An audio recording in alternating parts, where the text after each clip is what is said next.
Mach 3, give me crew show on 2, 3, and 4. Line 1, exit 1. 6, 3. Mach 3, give me start line 2. 5 electric. Mach 3. Line 2, Mach 9. Mach 3, give me start line 1 and crew show on 7 and 9. Line 1, crew show 7 and 9, Mach 9. Yeah, do something. I hate weapons. Super Ops, line 3, reservoir, avionics. Super Ops. Line 4 is code 3 for engine vibe. Fuck. Hey, so I started a Patreon because frankly, this stuff's getting expensive. Nothing will change the podcast or the blog if you don't subscribe, but if you want early access to episodes, monthly AMAs, episode shoutouts, voting on podcast topics, and all kinds of 20 Years Done gear, head over to patreon.com/20yearsdone. Okay, so today I'm joined by a gentleman who I actually met on a friend's comment section on Facebook. So this is Kurtis, and I'm going to go ahead and let Kurtis kind of introduce himself and give his background, and then we're going to roll into talking about his experiences and perspective on aircraft maintenance and leadership in aircraft maintenance. So Kurtis, go ahead. Well, I'm Kurtis Ott, Chief Master Sergeant, retired, 30 years. Been retired for almost 6 years now, coming up in May of this year. I started on C-130s. I have about 5 MDSs under my belt, finishing up at the squadron level at Nellis in the 757th. Actually, I was in superintendent of 2 squadrons. Briefly, for a short period of time at Seymour Johnson, I was an IG inspector.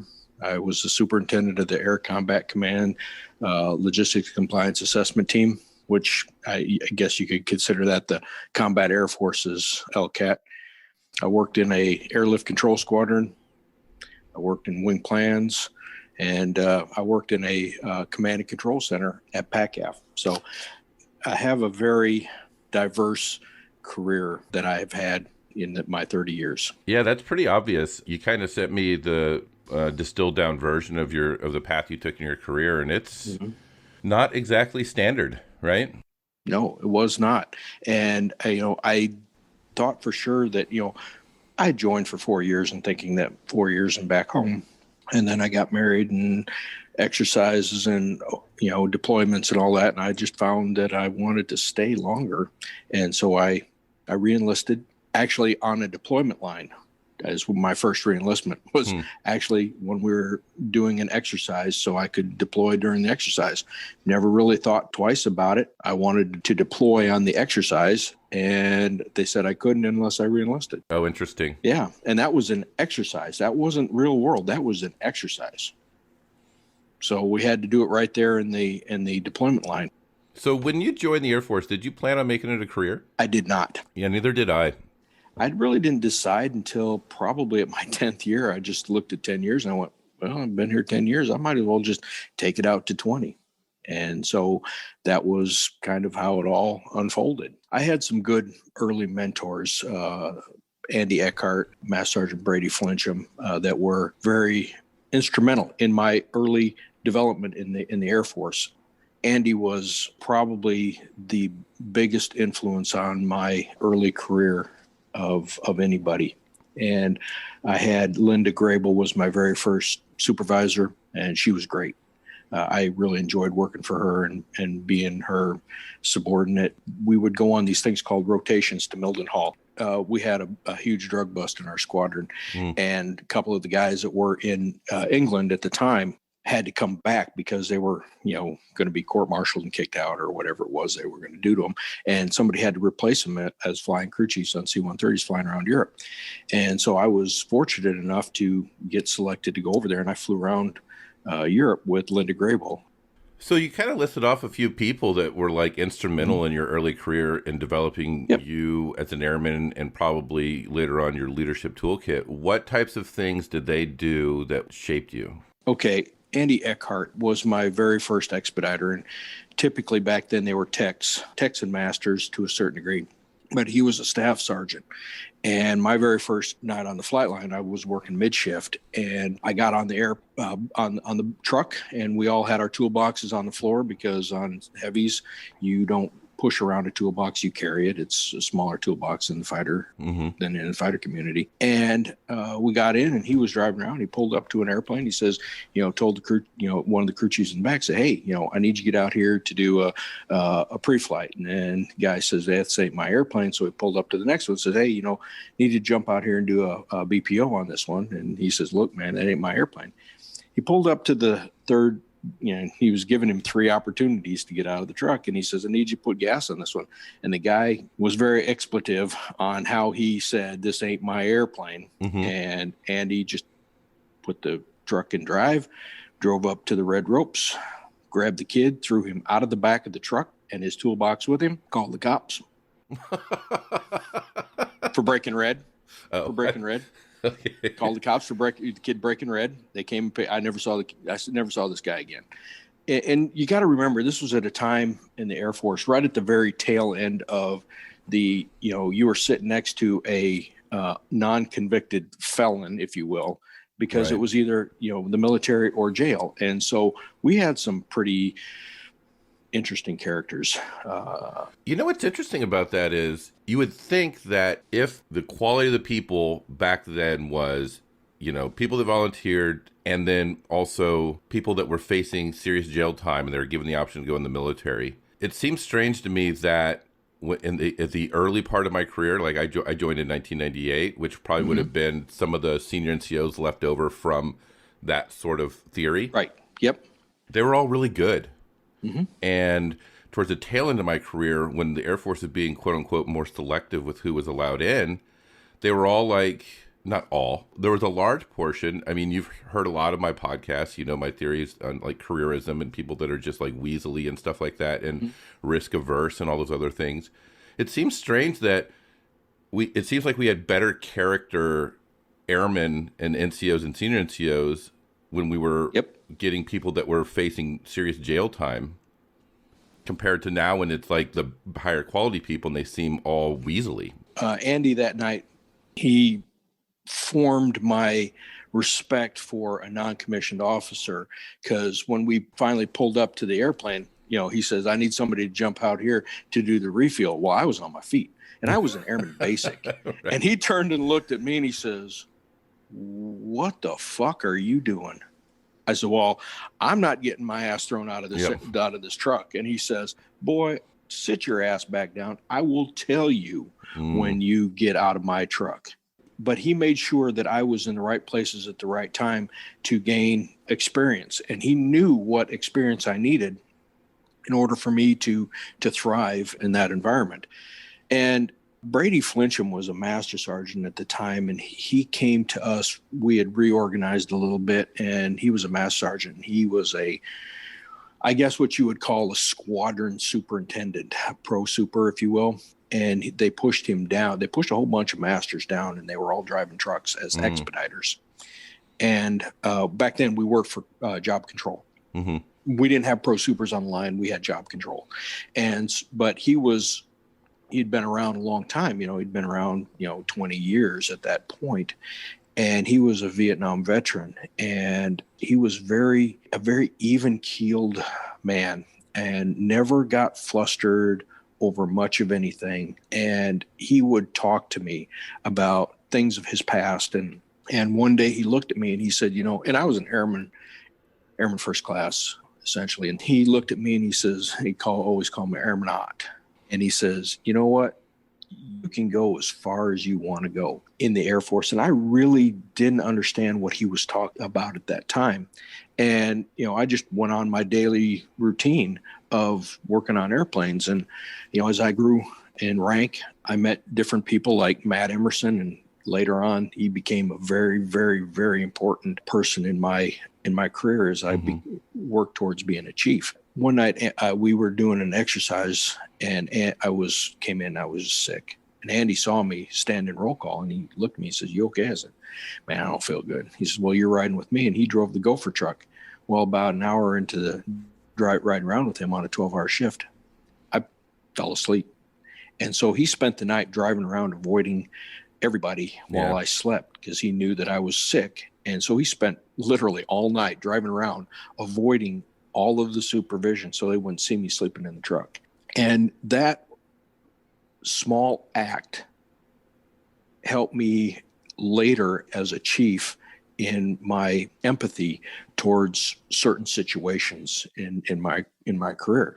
And I had some of that throughout my career when, my wife was going through some medical issues at the time. I had a very empathetic leader and boss who allowed me to take as much time as I needed. Yeah, I think that type of culture is really lacking now, because It is. And I think I'm probably guilty of this as well. There's probably people that hate listen to me sometimes, justifiably, because there was oftentimes I was too strict and I lacked some of that empathy maybe, but other times I did. But like, I've gotten a few messages and stuff from people that are struggling with supervision that is like, you have 6 like spouses going into surgery that are like really ill and they need time, and the command is unwilling to give it to them. Or, recently there was the post I made on the page about, there was a letter of reprimand that was submitted to the Air Force Airman NCO, Senior NCO page, about some person that had intended to kill themselves, and they took a $2 catheter tube from the hospital at work and took it home with them, basically to put it in their vein and bleed themselves out. And then they called someone and said, "Hey, I stole this. This is what I was planning to do." And their supervision checked him into a facility and then gave him an LOR for stealing the $2 tube. And it's like, understanding that human beings have limitations based on their current life circumstance. Like, nobody can be 100% at work all the time. Like, even me, if I'm 100% at work, it's probably because I'm lacking in my relationships or my physical fitness or like my house is like being neglected in order for me to be 100% at work. And there's like these ebbs and flows between priorities. And I think it takes a lot of wisdom and maturity to not hold people to the strictest standard all the fucking time, because it doesn't work. And no, it really doesn't. And one of the things that, as I grew up, I would see some of this. Now, don't get me wrong. Okay. I had moments of empathy punctuated by periods of what some would determine absolute crazed insanity. Yep. And I was able to balance it and point it towards what needed to be affected, if you will. So, I had a person who was working for me when I was on the LCAT, and she was pregnant, and she got to the point where she couldn't travel with us anymore. And, that was our job, was to be on the road. And her boss came to me, one of my area chiefs, and he came to me and he said, "Hey, chief, she can't travel, and her mom is here for her, for the child being born, and her mom has, stage 4 brain cancer." And I did why is she here at work? Yep. I said, we have computers now where she can do her work from home. And so I told him, I said, I want a list of all of the things that you need her to do, that she can do on a computer, and I want you to send her home. I said, I just want to see the little green dot on the look to know that she's working. And I said, I'm not going to check her every 5 minutes to make sure she's there and call her up. And when she doesn't, I said, if I see her in the morning, I see her on the afternoon, I'm going to assume that she's on her computer. And the work's getting done, then who cares? Yep. 100%. And the work got done, and she had her baby, and her mother passed away.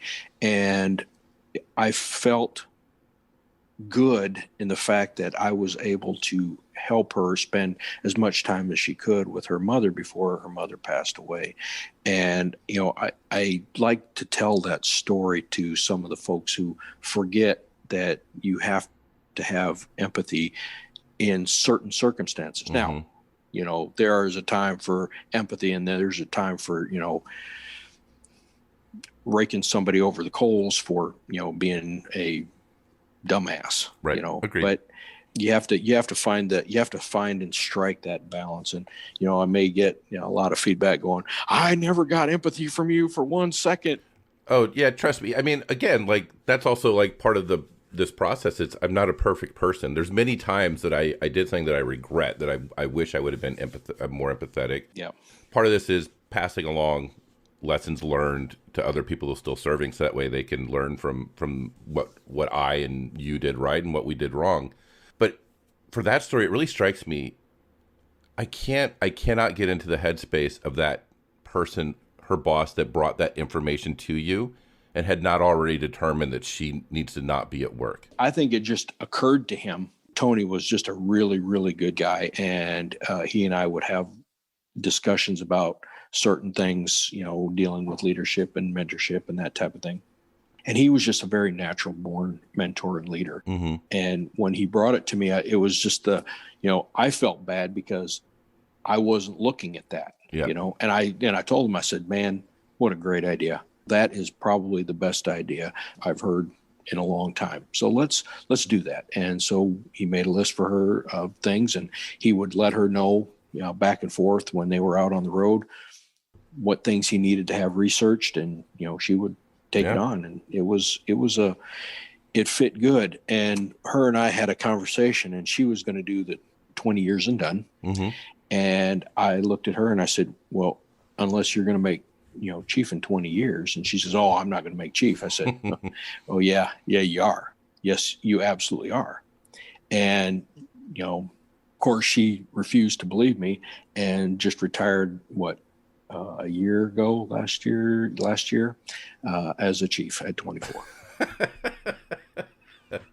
And I told her, I said, and you argued with me about being a chief. I said, I saw the chief in you the first day I met you, but I had to get to know you before I could actually say you are going to be a chief.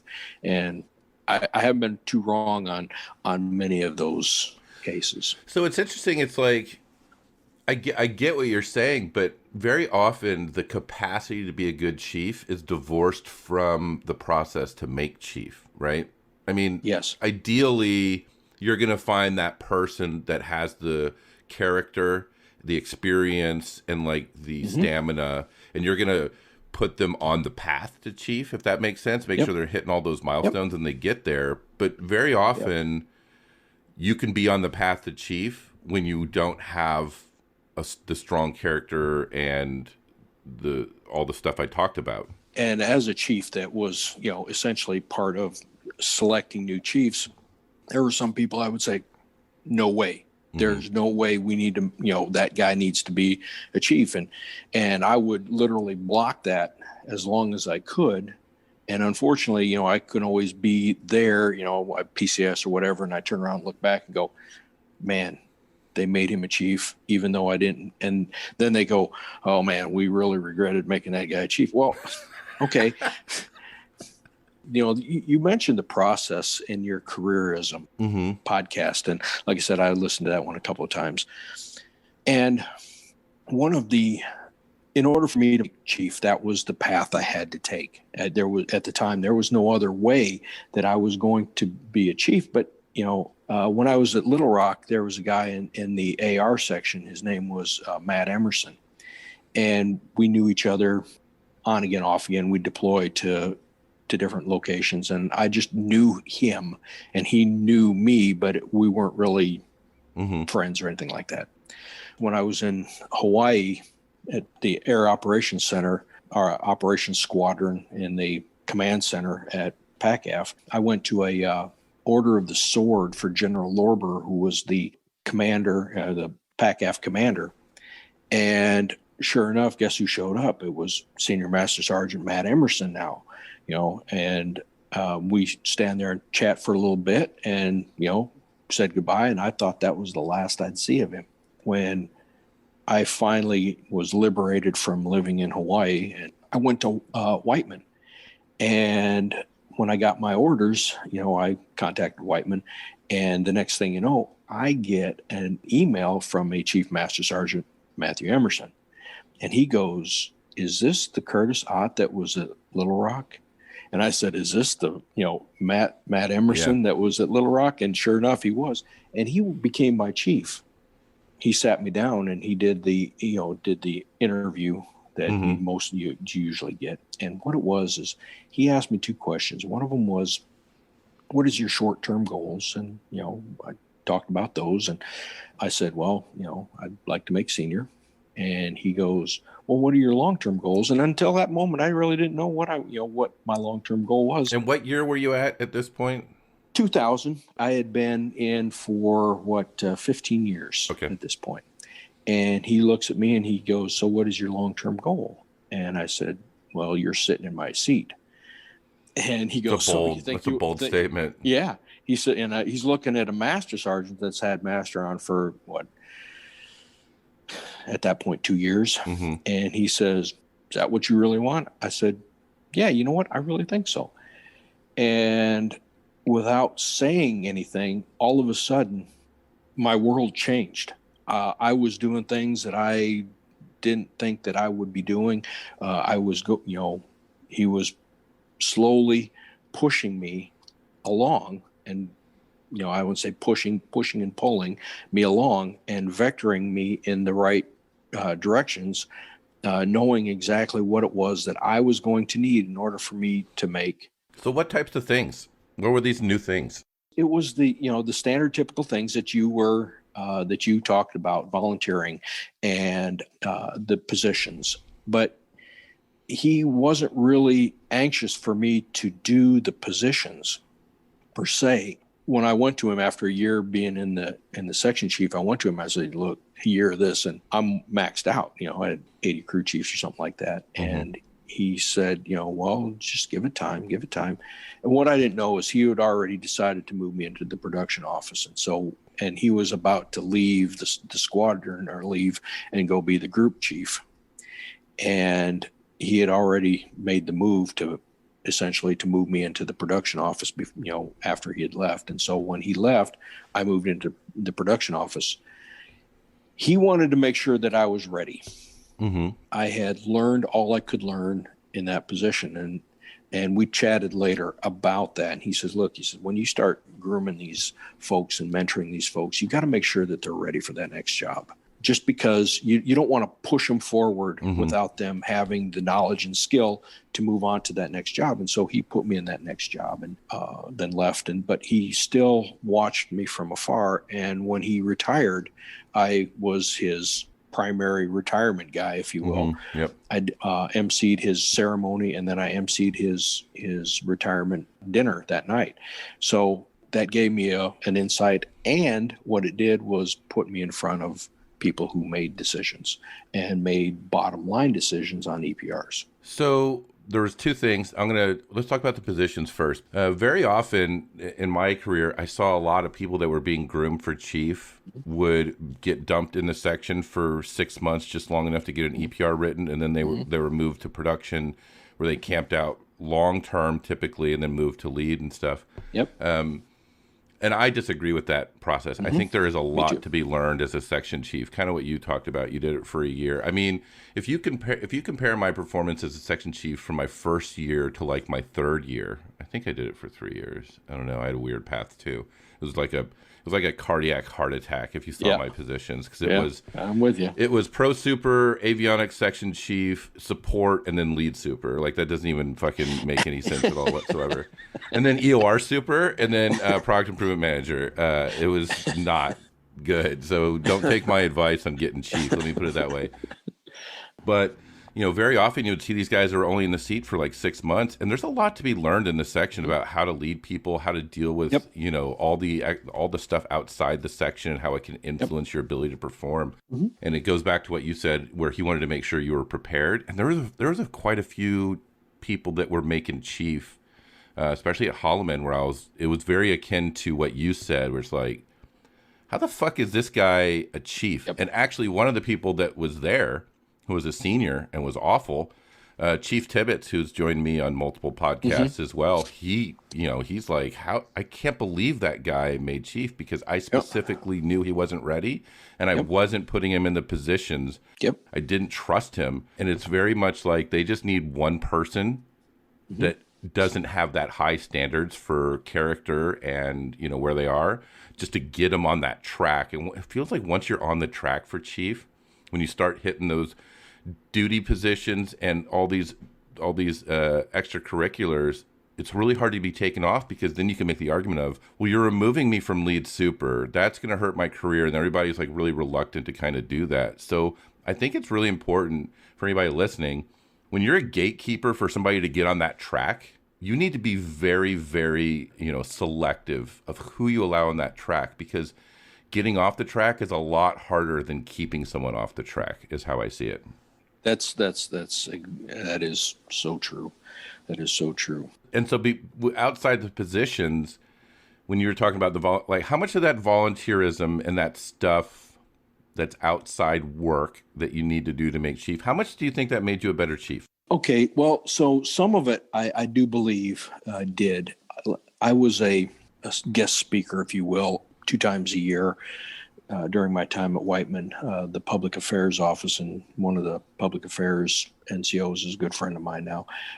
They would call me up to do speeches at Memorial Day and Veterans Day, and I would do it 2 times a year. And it allowed me an opportunity to learn how to speak in front of a group of people without sounding like a dumbass. I was able to clearly articulate, and by the time I knew what I wanted to talk about with my airmen, and I was able to, as I would gradually speak, I didn't have to necessarily speak from notes. Sometimes when it was really important, I needed to hit the highlights, I'd have notes, but typically I knew where I was going when I was speaking, and was able to get there, start and get to the end, and make it clear and concise to get to the end. So yeah, I believe some of that was very important. Other stuff was like being the vice president of the top 4. All you are is a person in a position. Very little responsibility when it comes to that, but it was the thing. So that really, I don't want to say helped me make Doesn't sound like it did anything. Yeah, it didn't really do much for me except waste my time, and a lot of it was time wasting. Some of the things I did, was for the top 4, just some of the fundraisers we do, and we make sure we were getting the money into the right hands, if you will, for the right things. But typically, I look back on that and I didn't have a lot of good thoughts about things like that. Now, I like every one of my AMUs had a snack bar. We had a person who was in charge of the snack bar, and those always came in handy, like at the end of the year, we have a barbecue or something like that when we'd have, or Christmas parties, where we could reduce the cost, and, everybody would show up. And the one year I was in the Lancers 333rd at Seymour Johnson, probably the best Christmas party I ever seen. And my mandate to my folks was that this was going to be for the family, not just for the adults, but for the family. Bring the family, because that way mom and dad don't have to find a babysitter and, all of those things. And so I made them 3 feet all the way around the hangar that we were in. I made them put foam padding on anything that's stuck out. And they had to get down on their hands and knees and clean the cracks in the floor, because there was grease and nasty stuff in the floor.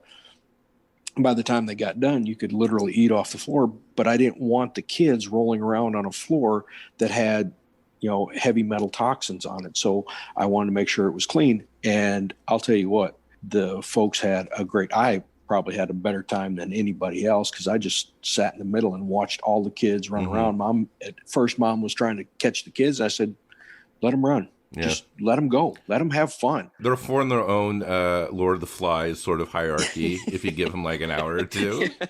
The one with blood paint on his face, he's the alpha. It'll just sort itself out.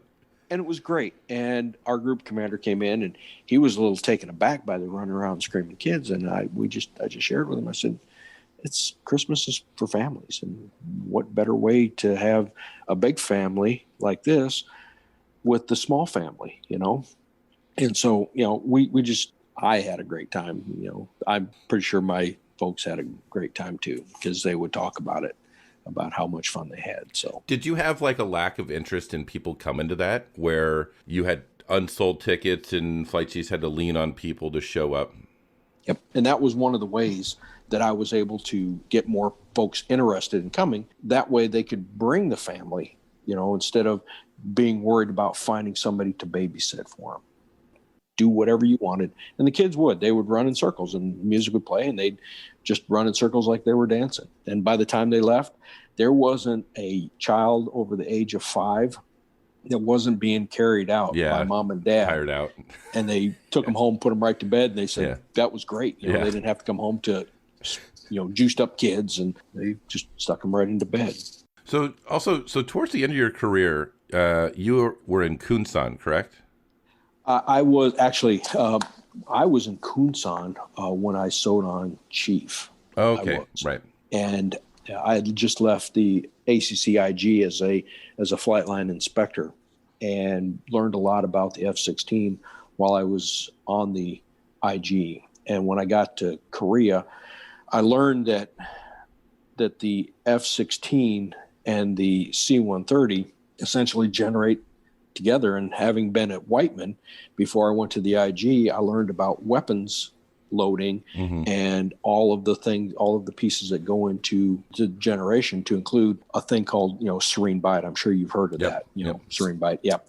And that is a timed event by the Inspector General. And a good friend of mine was chief of the PAC-FIG, and she sent out the serene bite, and all she did was copy and paste from Osan. Well, Osan has nothing but Block 40s. Yeah. When we were down at Kunsan, when it came down, it was for a Block 40. The serene bite was for the Block 40, and she didn't realize that because it was a copy and paste from other inspection. So I had my guys grab their training records with the serene bite on it, and I had them go over to the 35th and help them do their serene bite. And we hopscotched around that thing really quick, got it done.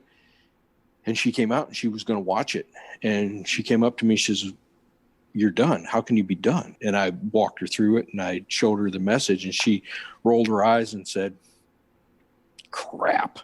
I said, "We couldn't do what you weren't asking us to do." Yep. So, and she goes, "Point taken." Yeah. And so we were able to get through that pretty quick, and our generation went very, very well.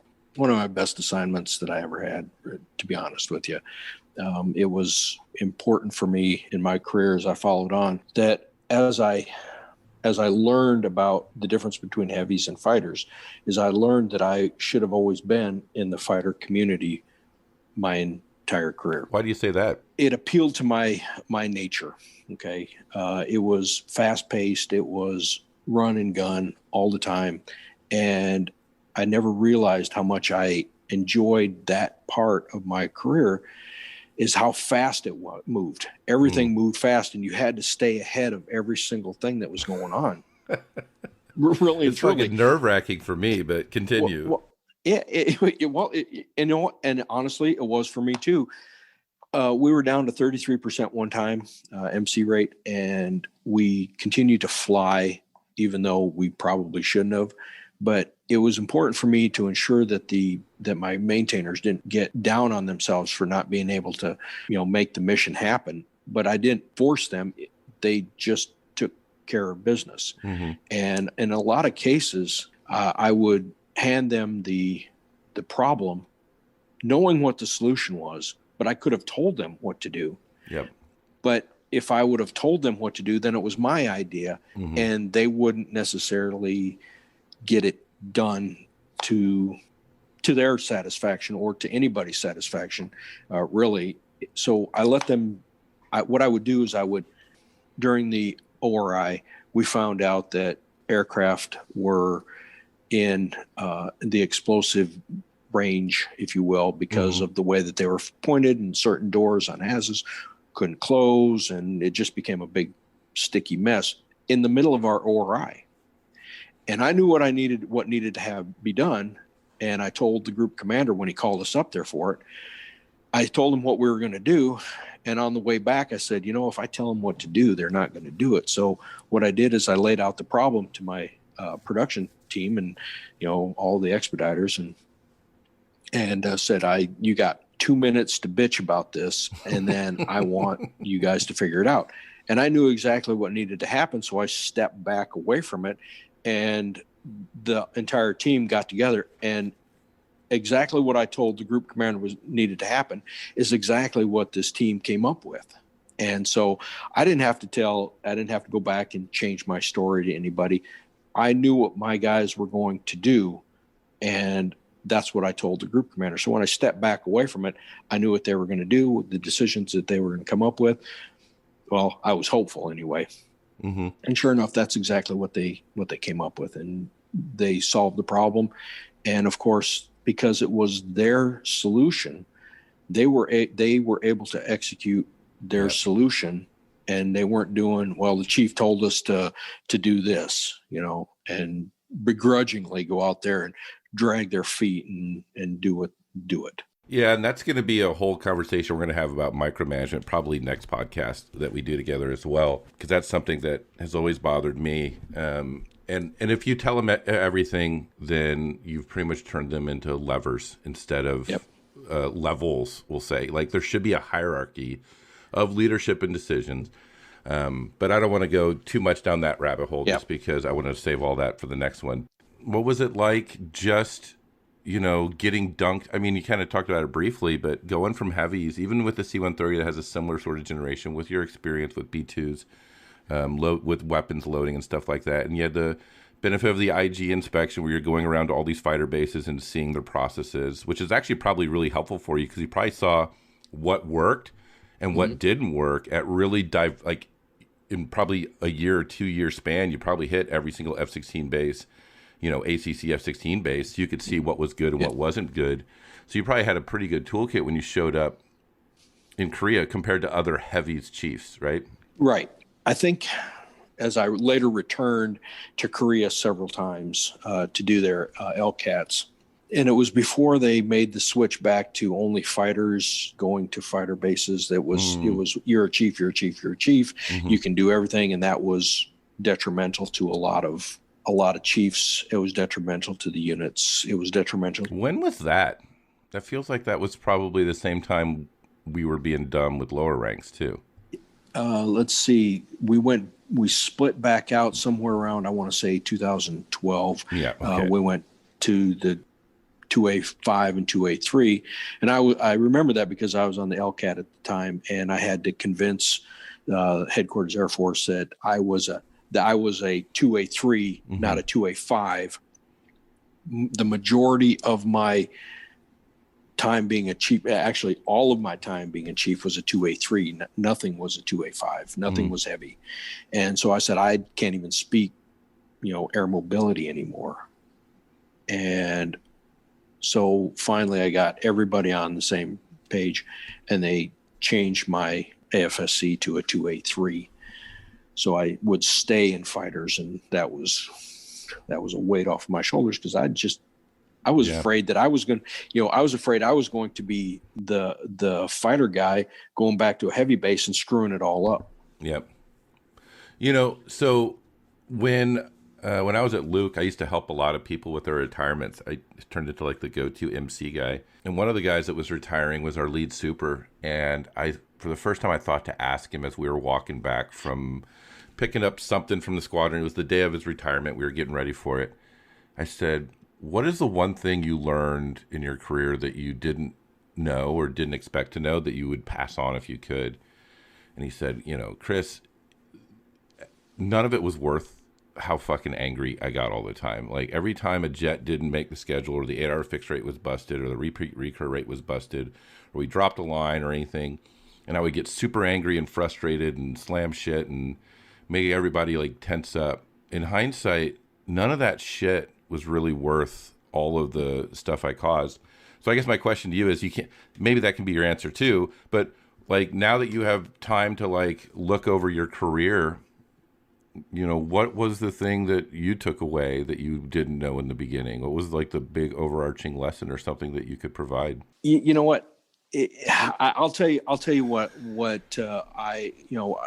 Andy Eckhart, Brady Flincham, Matt Emerson, they were my mentors, and they were my mentors before the Air Force coined the term mentors and mentorship.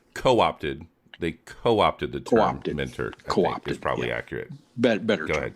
And so I'm still to this day, I get emails and messages from some of the folks, talking to me about different things. And I miss that more than anything. But I think if we had the right people mentoring and not doing, as you were talking on one of them, speed mentoring, that just blew me away. I'm listening to that and I'm going, what the hell is that? Yeah, it's a real thing. You can't do that. To be a mentor, you have to know the person you're talking to. Yes. You have to understand what's going on. First thing is trust. And you have to know what's going on in their life. If you're going to mentor somebody, you got to know where you're sending them, essentially, and how they're going to get there. But you have to know their capabilities in order for them to get to that location, because those are the things that you have to help them on the things that they're not able to essentially do themselves, or they don't naturally have that leadership piece or that leadership ability or that technical ability. And that's what mentorship really is, and not telling them how to get promoted. Okay, so if they're going to get promoted, it's because you guided them in the right direction. Matt Emerson guided me in the right direction.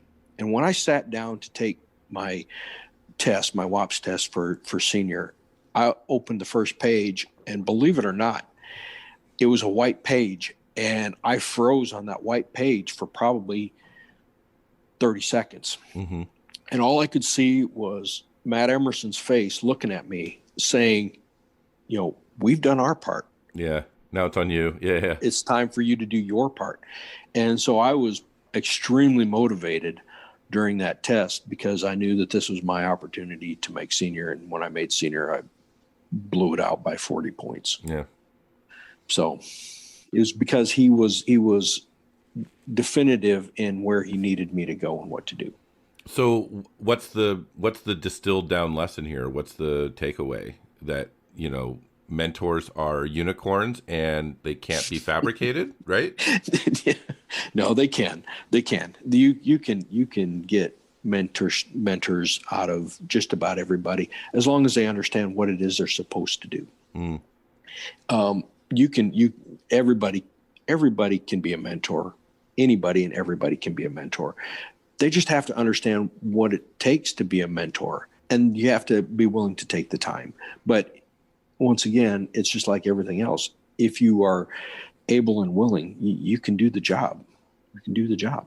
Yeah, I would say this podcast is me just doing a broad-based mentorship.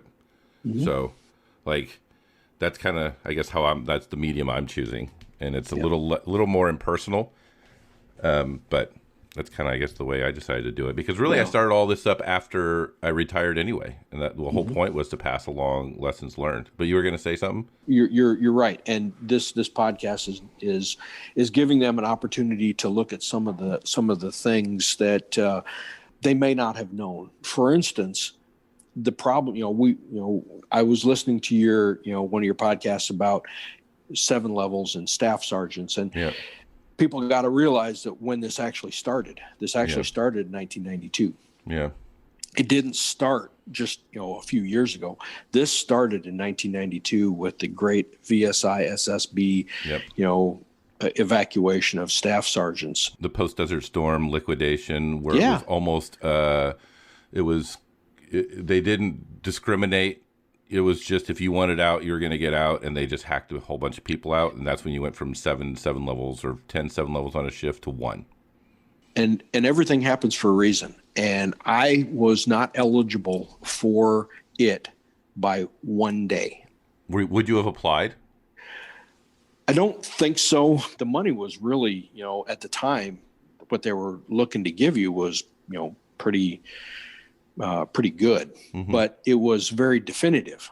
Oh, there was you aren't allowed back in, period. You are not allowed back in. However, they changed that stance later on. When they realized they cut too many people. When they realized that they cut too many people. Like I said, I was standing in roll call.